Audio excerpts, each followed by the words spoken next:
Hi, this is Pastor WALE Ekundaya. Welcome to Manifestos.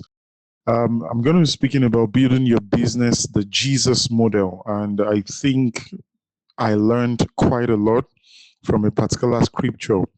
So when people speak about starting small, the truth about the matter is that we're in a age where people try to get funding for ideas. And I think that age has also gone, because where we are right now is the fact that if you're not bootstrapping or you don't have skin in the game, nobody wants to invest in you, so to speak.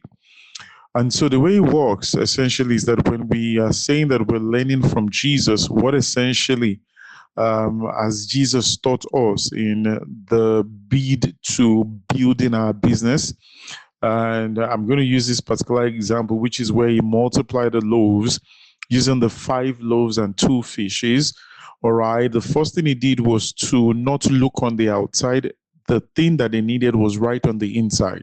So someone can say, how do I know what God is calling me into? You have current proclivities, which means that there are certain things that God has given to you right now, and you're leveraging on that in the immediate, all right, to bring yourself into what God has done. Say, for instance, you're in a particular place and God is showing you cars, or you're around people who are doing that. You're able to sell cars. You don't need to look too far away from it. Jesus didn't look too far.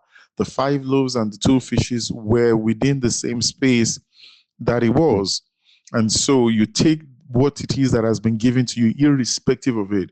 It could even be a teaching job. It could be, what's it called now? It could be sewing clothes. You know, what you need is where you are. You don't need to go outside of that particular thing. Now, people have this idea of wanting to do so much because they've seen somebody else done it. And so they want that thing that the person did. All right. But what you need is within the space that you are right now. So the first thing about building or starting from ground zero, or from the bottom up, is that what you need is right there. So look around and find what is within your space. The second thing that we must also learn is the act of thanksgiving. Thanksgiving can never be overrated, or I mean, it can be underrated, but it can never be overrated. It can be exaggerated. One of the things Jesus did was to carry what was given to him or what was around him and give thanks. So whatever it is that you have right now, do not despise it. Just begin to give thanks to God for that which he has given to you, anything that it is. So long the thing has the potential of multiplying and growing, give thanks to it. If you have the ability to teach, give thanks to it.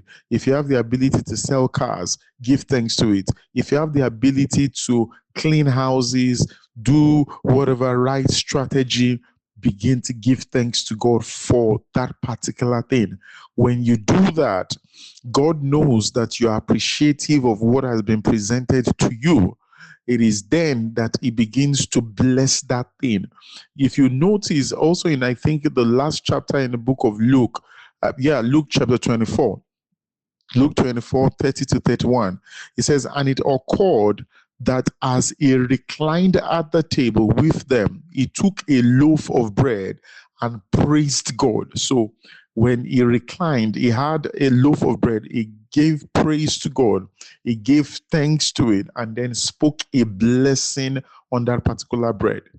So what God does is this: Jesus showed us a model to work with. So when you have anything in the beginning, give thanks to it. Be thankful.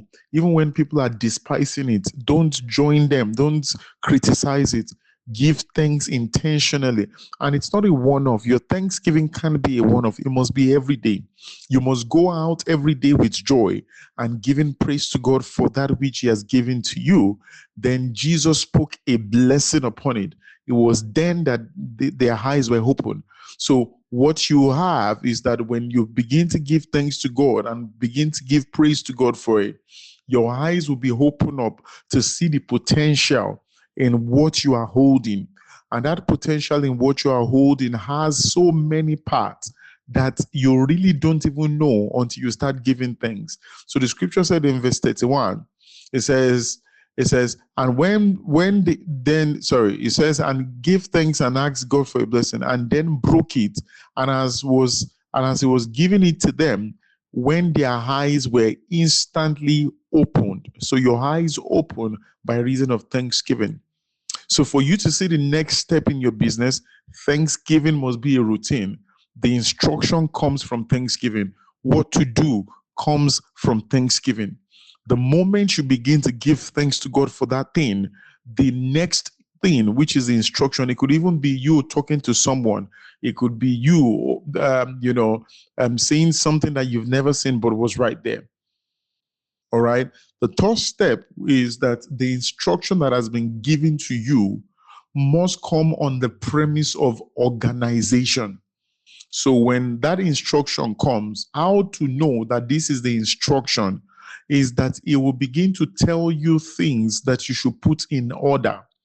And what that means essentially is that when that instruction comes, it will say to you, try and get, let's say, for instance, an accountant, to try and get maybe a human resource, a business development, because for the loaves to be multiplied, what he did was to say, make them sit down. In 50s, in hundreds, he said, make them sit down, to also show that the organization was so impeccable. They counted 5,000 men were fed with that same bread and 5 loaves and 2 fishes. And after that, they gathered the entire fragment. These were just 12 disciples. 12 disciples did that. All right. And he make them sit down. So organization is the next wave to break through. I've had a number of people who have had to, mentor or have conversations with. And, the starting point is that most people try to work from their house and all of that. When you move out of that particular place and you start employing the right set of people, you realize that business begins to gravitate towards you. God doesn't want to destroy anyone. So one of the things he does is that the reason why he's giving you that business is so that you can be a blessing to other people. And so he uses that particular situation, cuts the entire thing. When you begin to say, for instance, you employ this person, you employ that person, you put the right people in the right place, and then the heavens begin to open up. In fact, sometimes you don't need to advertise. What you'll find out is that people begin to gravitate towards your business because there is organization, there is a process, there is a system that is in place. Once the universe, what they call it, universe God, when he sees that this person is now organized, you are giving room, all right, for the blessing of God to be operational in your life. Every time you organize a particular place, you are giving room for God to be able to work. The last thing, or the fourth thing, so to speak, is that you've got to hire competent people, and people who are probably smarter than you and have the grit to sustain, all right, the business. When Jesus left, one of the things he did was to recruit an Apostle Paul. Recruited Apostle Paul. He knows that this guy is intelligent. He's a Roman. He has so many parts in different places. And he essentially used him to be able to do that which he wanted to do. Of course, there was Peter. There were a couple of other disciples who carried the gospel. Matthew wrote the book of Matthew, which was written to the book to the Jews, so to speak. Luke wrote the book of Luke, which was focused essentially on the folks who are the Greeks.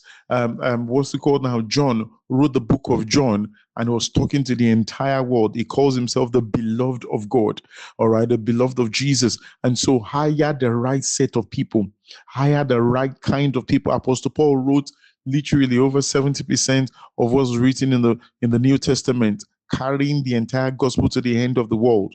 And so hiring right is the next thing. And you can only do that consistently, all right, with prayers, so that God can help you to structure the business in that way you should go. Every of the other thing will be on the premise of prayer, on the premise of, studying, having knowledge of the business. But finally, the entire conversation is predicated upon you must be consistent. You must be a driver for growth, which means steady growth overnight, steady growth over overnight success, which means people just want to do stuff and almost immediately get into that space. It doesn't work that way. Be consistent, show up every day, and then you will see your business actually become very big. God bless you. Thank you, Manifestos, for having me on this particular session. God bless you.